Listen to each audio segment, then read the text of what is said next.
going on, YouTube? This is the Chivalrous Knight. I'm back to continue on with my journey as a truck driver. And in the last video, I drove for a local company that was not the best. Got me by. I did my time, and I was only holding out there for about 5 or 6 months so I can go ahead and lease again at the company I wanted to go to. Get back into leasing, because hey, that's where the money is.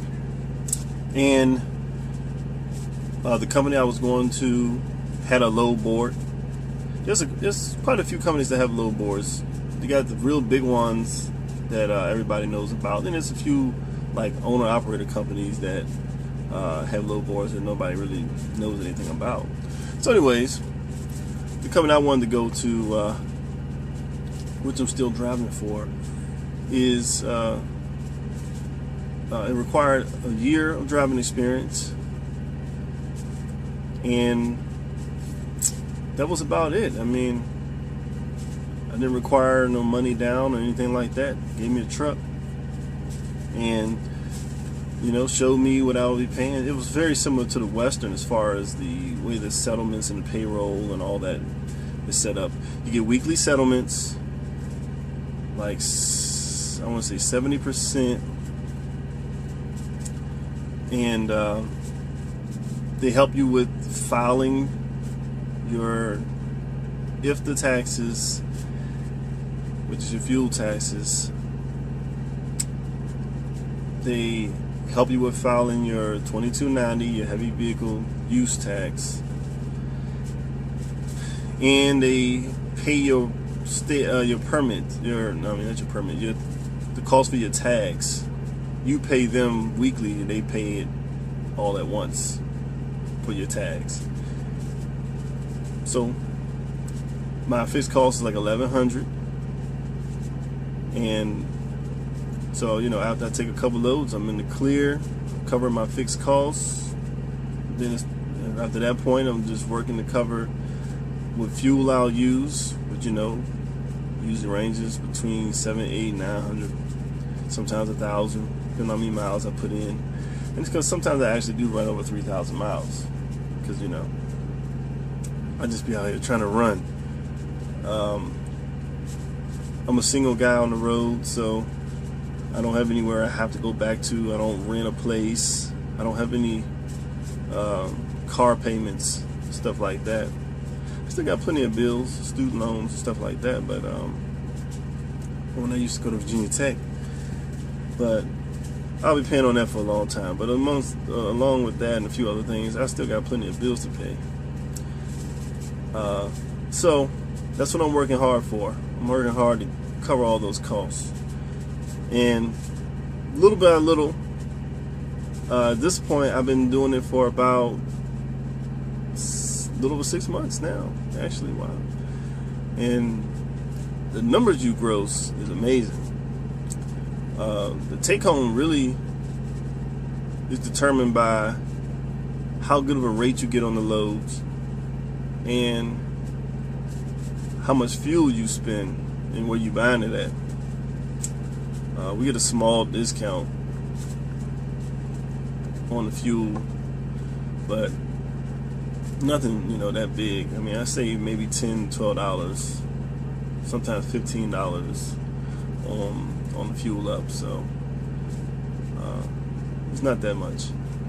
So it's easy to spend a lot of money in fuel, and heavy loads make all the difference. Looking at my MPGs on a load over 40,000 pounds, and I'm getting around in areas with a lot of hills. I'm getting around 6.2, 6.5, which is terrible. But if it's a lot of hills and you got that heavy weight on there, that's what's going to happen. So I try to avoid heavy loads, even though they be paying pretty good. But that's how it is sometimes. They tempt you with the good prices on the heavy loads every now and then. And but mostly I try to stay light stuff like pillows and tackle boxes and potato chips and snack foods, things like that. I think one time I was doing some rolls of cotton. They were rolled up kind of like carpets when you roll a carpet up, and I only had like maybe 20 or 30 of those things laying on the floor of the trailer. It was super light. Those are the best, those types of loads. But yeah, so leasing is definitely paying off. I'm taking home on a low week where I took 2 days off, sometimes 3. I'll take home between $500, $600, $700, depending on what kind of loads I get coming out of taking my time off, and what time of week I take the time off. And other than that, my highest gross so far has been around $1,800 in a week.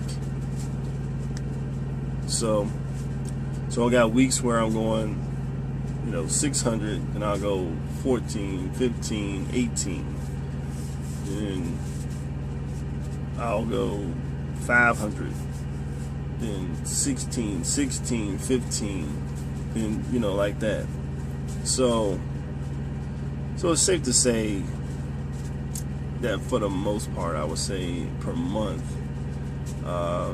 345, 5. I'm grossing between $5,000 and $6,000 a month. No, not grossing. I'm taking home $5,000 to $6,000 a month. Gross is probably like $10,000 to $15,000. Gross is crazy. It's funny to think that by the end of this year, I would have grossed over $100,000.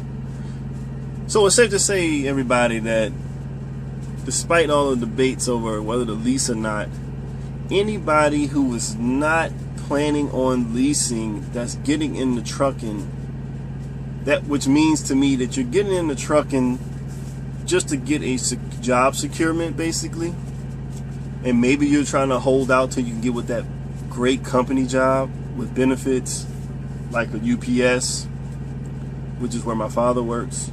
My father's been driving for UPS for like 7, 8 years or something like that, maybe a little more. And yes, he's making crazy money as a company guy. He's grossing somewhere around $70,000 a year as a company driver. But everybody knows them UPS jobs ain't easy to get, and those guys don't retire, as my dad said. UPS drivers don't retire till they're incapable of moving because the job pays so well and it's so simple. Running hub to hub. That's it. They grab a trailer or two, run it up to whatever hub they're going to go to. And my dad said most days he's worked between 9 and 10 hours, and he come home every night and do it again. So he's living it up. I think he's paid up on everything, paid for everything. I don't think he got payments on anything. Plus, he was never the type to go out and finance a bunch of crap. He paid his truck off, his pickup truck, paid his boat off, got a used boat. Decent price one though, and heck, he just bought another one. So yeah, he's living a good life, but he's been trucking for 20-something years. So it was good that he finally got to that in the end.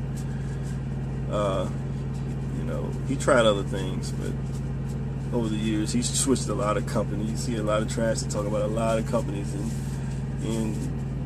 yeah, he wasn't happy about a lot of the jobs he had.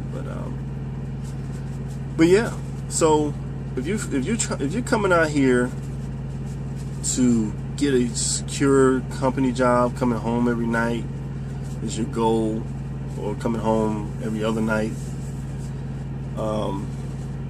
and more likely, if you're coming home every night, you got a local job, you probably got your hands on the freight, which means you're still working, at least half of your day.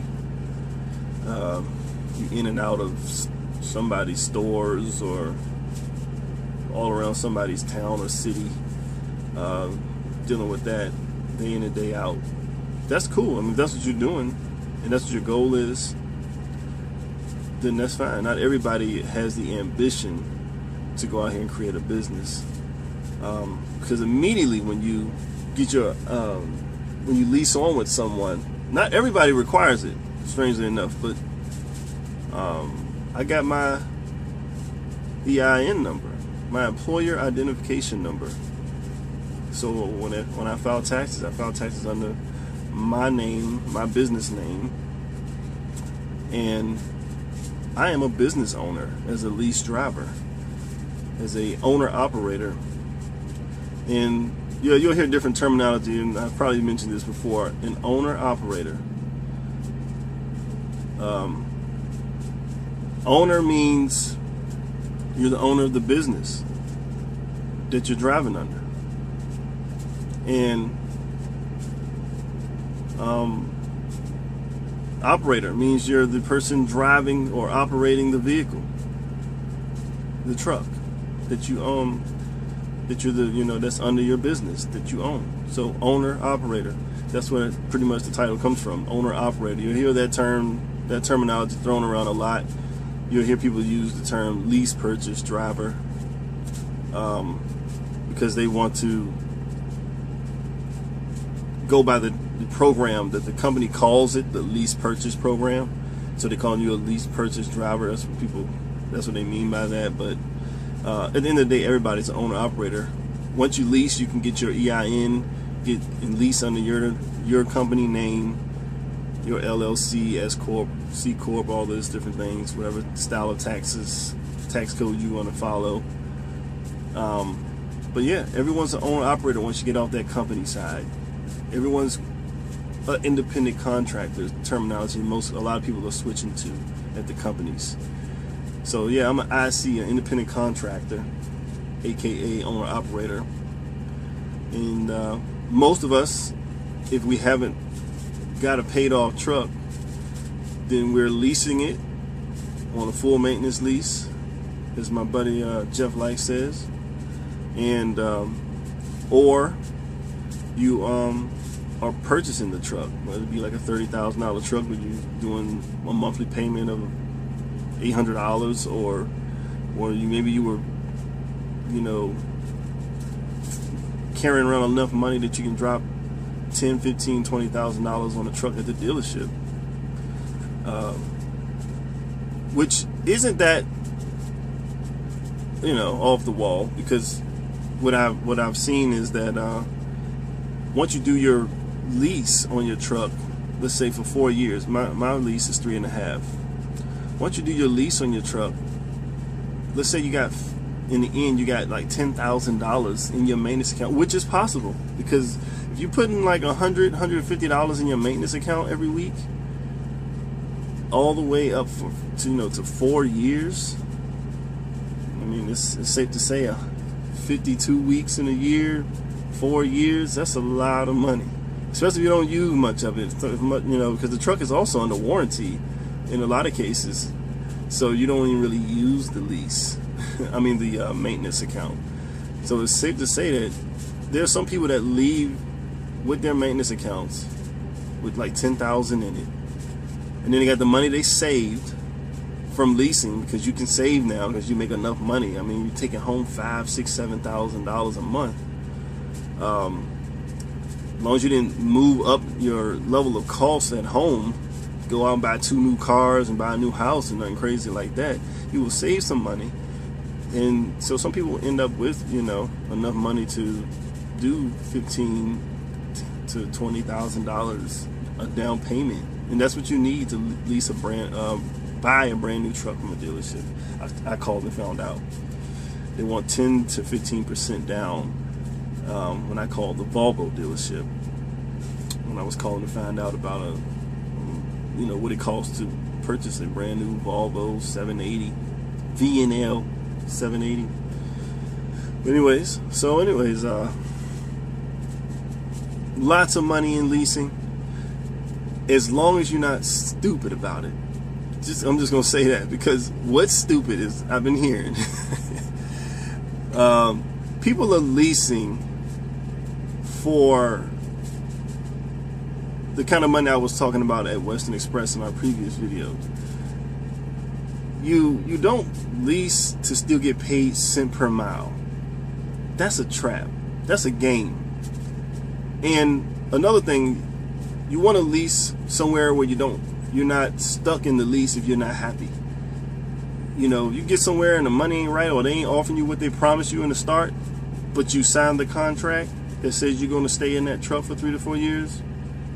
Yeah, you don't want to do that either.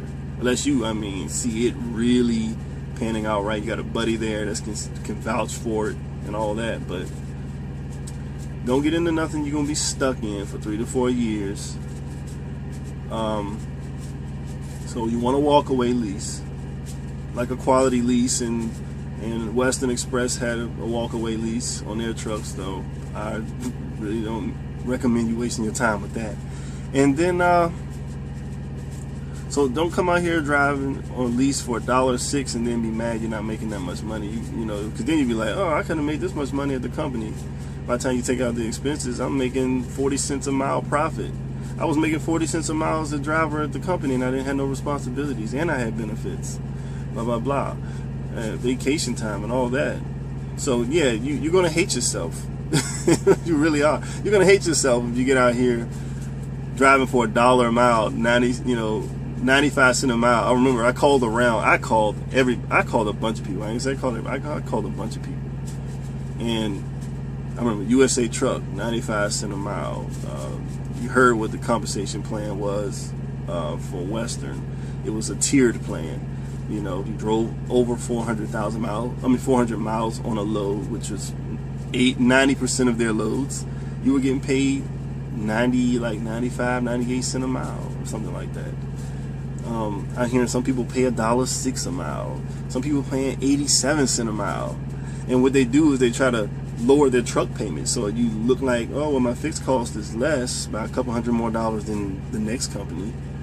But in all of those models, if you can look at the model and see what it takes to gross $3,000, if it takes you 3,000 miles to gross $3,000, or if it takes you 2,800 miles to gross $3,000, you're doing it wrong.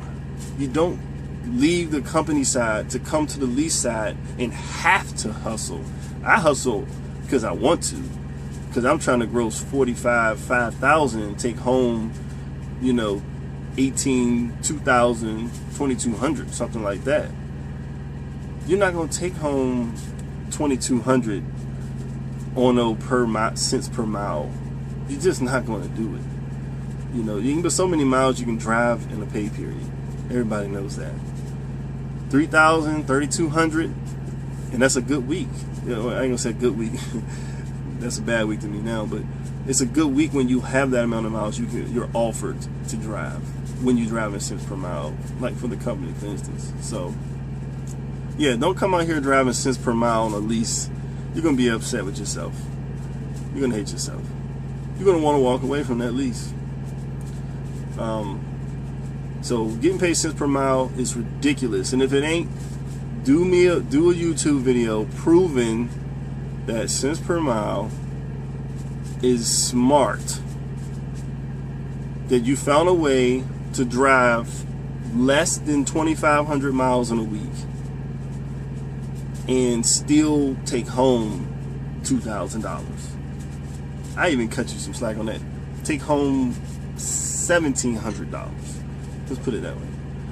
If you can take home $1,700 and drive less than 2,500 miles on a cents per mile plan, which you can probably do the math now, that's almost impossible, but good luck with that. You didn't come out here to run like a horse, run like a company driver. You come out here to work smarter, not harder. Percentage is the way. Even if it's 65, 50. No, not 50%. I think I heard somebody that said that. But if the company's freight pays crazy money, and you're still getting 50% of it, and it still comes out better than cents per mile, you got to do the math.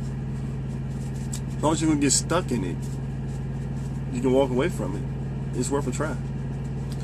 But percentage is the way. Percentage is the way. 65% is like a standard pretty much on the industry. You know, some people doing 68, 67, 70%, stuff like that. But yeah. So anyways, I'll talk a little bit more about that later.